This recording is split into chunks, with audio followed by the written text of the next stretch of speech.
ಸುನೀತಾ ಅವರೇ, ನಮಸ್ಕಾರ. ಇವತ್ತು ಒಬ್ಬ ರೈಡರ್ಗೆ ನಮ್ ಟೌನರ್ ಬಗ್ಗೆ ಒಂದು ಅರ್ಧ ಗಂಟೆ ಹೇಳಿದೆ. ಓಹೋ, ಆಮೇಲೆ ಮಹೇಶ್ ಜಾಯ್ನ್ ಆದ್ರಾ? ಎಲ್ಲಾಗ್ತಾರೆ. ನನಗೆ ಆಪಲ್ ಡಿಸ್ಕೌಂಟ್ ಸಿಗುತ್ತೆ, ಯಾಕೆ ಡೈರೆಕ್ಟ್ ಬುಕ್ ಮಾಡ್ಬೇಕು ಅಂತ ಒಂದೇ ಮಾತು ಹೇಳಿ ಹೊರಟೋದ್ರು. ಏನ್ ಹೇಳ್ಬೇಕಂತಾನೆ ತೋಚ್ಲಿಲ್ಲ ನನ್ಗೆ. ಮಹೇಶ್ ನೋಡಪ್ಪ, ಎಲ್ಲಾ ಬೀಗಕ್ಕೂ ಒಂದೇ ಕೀಲಿ ಹಾಕೋಕೆ ಪ್ರಯತ್ನ ಪಟ್ರೆ ಹೇಗೆ? ಹೇಗೆ? ಬೀಗ ಒಡೆದು ಹೋಗ್ಬೋದು ಅಷ್ಟೇ. ಅರ್ಥ ಆಗ್ಲಿಲ್ಲ. ಹಾಗೇನೆ ಎಲ್ಲಾ ರೈಡರ್ಗಳಿಗೆ ಒಂದೇ ರೀತಿ ಹೇಳಿದ್ರೆ ವರ್ಕ್ ಆಗಲ್ಲ. ಮೊದಲು ಅವರು ಯಾವ ರೀತಿಯ ರೈಡರ್, ಅವರ ಮನಸ್ಸಲ್ಲಿ ಏನಿದೆ ಅಂತ ಅರ್ಥ ಮಾಡ್ಕೋಬೇಕು. ರೈಡರ್ಗಳಲ್ಲಿ ರೀತಿಯ ನನಗೆ ಎಲ್ರೂ ಒಂದೇ ತರ ಕಾಣ್ತಾರೆ. ಇಲ್ಲ, ಮುಖ್ಯವಾಗಿ 4 ಪ್ರಕಾರದ ರೈಡರ್ಗಳಿರ್ತಾರೆ. ಇವತ್ತು ನಿನಗೆ ಸಿಕ್ಕಿದಾಗ ಅವರು ಮೊದಲನೇ ಪ್ರಕಾರದವರು, ಬೆಲೆ ಸೂಕ್ಷ್ಮ ಗ್ರಾಹಕ. ಓಕೆ. ಅವರಿಗೆ ಎಲ್ಲಕ್ಕಿಂತ ಮುಖ್ಯ ದುಡ್ಡು ಉಳಿಸೋದು. ಅಂಗಡಿಯಲ್ಲಿ ಡಿಸ್ಕೌಂಟ್ ಸೇಲ್ ಬೋರ್ಡ್ ನೋಡಿದ ತಕ್ಷಣ ಓಡೋವರ ಹಾಗೆ. ಹೌದು, ಕರೆಕ್ಟು. ಅವ್ರ ಮಾತುಕತೆ ಪೂರ್ತಿ ರೇಟ್ ಬಗ್ಗೆನೇ ಇತ್ತು. ಹಾಗಾದ್ರೆ ಬೇರೆ ಪ್ರಕಾರದವ್ರು ಯಾರು? ಎರಡನೇ ಪ್ರಕಾರ ಅನುಕೂಲ ಬಯಸುವ ಗ್ರಾಹಕ. ಇವರಿಗೆ ಸಮಯವೇ ದೇವರು. ಬೇಗ ಗಾಡಿ ಸಿಗುತ್ತಾ ಎನ್ನುವುದು ಇವರ ಪ್ರಶ್ನೆ. ಹೌದು. ಫಾಸ್ಟ್ ಫುಡ್ ಆರ್ಡರ್ ಮಾಡೋರ ಹಾಗೆ, ಅವರಿಗೆ ರುಚಿಗಿಂತ ವೇಗ ಮುಖ್ಯ. ಓ ಹೌದಲ್ಲ, ಕೆಲವರು ಸಿಕ್ಕ ತಕ್ಷಣ ಬೇಗ ಹೋಗಿ ಸರ್, ಅರ್ಜೆಂಟ್ ಇದೆ ಅಂತಾರೆ. ನಿಖರವಾಗಿ. ಮೂರನೇ ಪ್ರಕಾರ ಸುರಕ್ಷೆ ಆಧಾರಿತ ಗ್ರಾಹಕರು.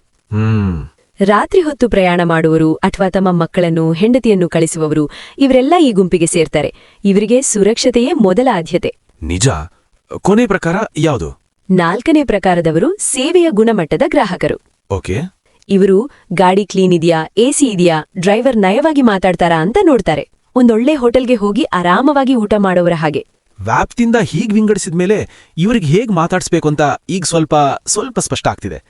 ಆ ಡಿಸ್ಕೌಂಟ್ ಗ್ರಾಹಕರಿಗೆ ಏನ್ ಹೇಳ್ಬೇಕಿತ್ತು ನನ್ಗೆ? ಅವರಿಗೆ ನೀವಿ ಮ್ಯಾಜಿಕ್ ಮಾತು ಹೇಳ್ಬೇಕಿತ್ತು. ಸರ್, ಅಗ್ರಿಗೇಟರ್ಗೆ ಹೋಗೋ 30% ಕಮಿಷನ್ ಉಳಿಸೋಣ. ನೀವೇ ನೇರವಾಗಿ ಬುಕಿಂಗ್ ಮಾಡಿದ್ರೆ ಅದರಲ್ಲೇ ನಾನು ನಿಮ್ಗೆ 10% ಡಿಸ್ಕೌಂಟ್ ಕೊಡ್ತೀನಿ. ನಿಮಗೂ ಲಾಭ, ನನಗೂ ಲಾಭ. ಈ ಮಾತು ಕೇಳಿದ್ರೆ ಅವರು ಖಂಡಿತ ಒಪ್ಕೊಳ್ತಾರೆ. ಸೂಪರ್. ಹಾಗಾದ್ರೆ ಆ ಅರ್ಜೆಂಟ್ ಗ್ರಾಹಕರಿಗೆ? ಅವ್ರಿಗ, ಮೇಡಮ್, ಮುಂದಿನ ಸಾರಿ ನಿಮ್ಗೆ ಅರ್ಜೆಂಟ್ ಇದ್ದಾಗ ಆಪ್ನಲ್ಲಿ ಕಾಯೋ ಬದಲು ನನಗೊಂದು ಕಾಲ್ ಮಾಡಿ. ನನ್ನ ನಂಬರ್ ಇಟ್ಕೊಳ್ಳಿ. ಓಕೆ.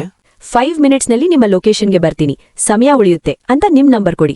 ಇನ್ನು ಸುರಕ್ಷತೆ ಬಗ್ಗೆ ಚಿಂತಿಸೋರಿಗೆ, ಸರ್, ನಾನು ಸರ್ಕಾರ ಅನುಮೋದಿತ ಮೀಟರ್ ಬಳಸಿ ಟೌನರ್ ಆಪ್ ಮೂಲಕ ಅಧಿಕೃತ ಬಿಲ್ ಕೊಡುವೆ.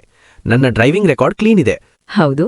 ನಿಮ್ಮ ಫ್ಯಾಮಿಲಿಗೆ ಯಾವಾಗ ಬೇಕಾದ್ರೂ ಧೈರ್ಯವಾಗಿ ನನ್ನನ್ನು ಕರೆದು ನಿಮ್ಮ ಬಳಿ ಕರೆದುಕೊಳ್ಬಹುದು ಅಂತ ಹೇಳಿದ್ರೆ ಅವರಲ್ಲಿ ನಂಬಿಕೆ ಹುಟ್ಟುತ್ತೆ ಅಲ್ವಾ? ಪರ್ಫೆಕ್ಟ್ ಮಹೇಶ್, ನೀನೇ ಪಾಯಿಂಟ್ ಹಿಡಿದುಬಿಟ್ಟೆ. ಕೊನೆಯದಾಗಿ ಆ ಕ್ವಾಲಿಟಿ ಗ್ರಾಹಕರಿಗೆ? ಅವ್ರಿಗೆ ಹೆಚ್ಚು ಮಾತು ಬೇಕಿಲ್ಲ. ನಮ್ಮ ಕ್ಲೀನ್ ಗಾಡಿ, ನಮ್ಮ ಒಳ್ಳೆಯ ನಡತೆಯೇ ಮಾತಾಡ್ಬೇಕು. ಕರೆಕ್ಟ್. ನಾನು ಟ್ರಿಪ್ ಕೊನೆಯಲ್ಲಿ ನನ್ನ ಸೇವೆ ಇಷ್ಟ ಆಗಿದ್ರೆ ಮುಂದಿನ ಸಾರಿ ಇದೇ ತರದ ಒಳ್ಳೆಯ ಅನುಭವಕ್ಕೆ ನನ್ನನ್ನೇ ನೇರವಾಗಿ ಬುಕ್ ಮಾಡಿ ಅಂತ ವಿನಂತಿಸಬಹುದು. ಅದ್ಭುತ ಮಹೇಶ್. ನೋಡಿದೀರಾ, ನೀನು ಕೇವಲ ಡ್ರೈವರ್ ಅಲ್ಲ, ನೀನೊಬ್ಬ ಗ್ರಾಹಕನ ಮನಸ್ಸನ್ನು ಅರಿಯಬಲ್ಲ ಸ್ಮಾರ್ಟ್ ಬಿಸ್ನೆಸ್ ಓನರ್. ಧನ್ಯವಾದ ಸುನೀತಾ ಅವರೇ.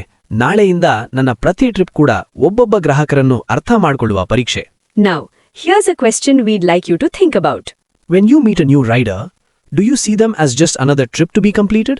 Or do you see them as a unique individual with a specific need holding a lock for which you, the smart business owner, must find the perfect key?